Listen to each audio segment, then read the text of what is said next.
ये मेरे पास एक लावा फ़ोन आई है। इसमें चार्जिंग का प्रॉब्लम है।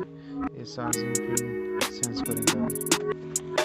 ये मैंने मोबाइल को ओपन कर लिया और ये वाला चार्जिंग पिन है, इसको अभी हम